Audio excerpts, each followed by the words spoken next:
ভালো মেয়ে ঠিক কাকে বলে জানো? ভালো ছেলে মানে কি? তুমিও বলবে সহজ প্রশ্ন, মাপকাঠি একটি। যে মেয়ে পেয়েছে অঙ্কে 100, যে ছেলে ভূগোলে সেরা, তারাই তো ভালো সবাই বলছে, হীরের টুকরো এরা।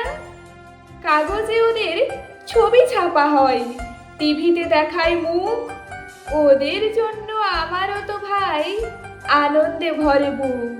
তবু কেন জানো, তোমাকে বলছি, দেখে শুনে পায় ভয়।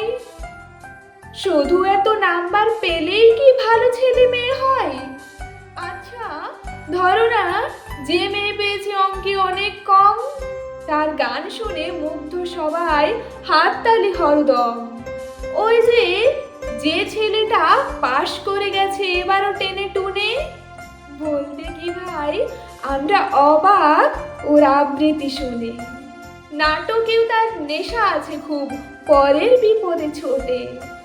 পাড়ার তিন্নি বাংলায় নাকি 30 পেয়েছে মোটে, কিন্তু মেয়েটা খেলাধুলোতে 10খানা গায়ে নামি।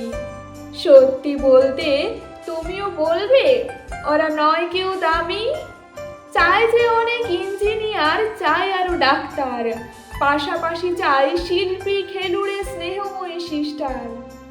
কম নাম্বার পাওয়া ছেলেটাই কারিগরি বলি আজ, দেশটা গড়তে তার হাতে দেখো কত দরকারি কাজ।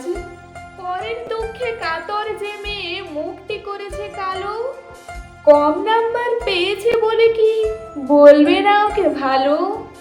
অভাবের টানে কলেজে পড়েনি, ছোট্ট দরমার বাড়ি, তবুও ছেলেটা বাবা মাকে দেখে, ভাড়াতে চালায় গাড়ি। তাই বলছি কি, শুধু নাম্বারে হয় নাকি মাপকাঠি? ভালো ছেলে বলতে কি ভাই চাইছি মানুষ খাঁটি।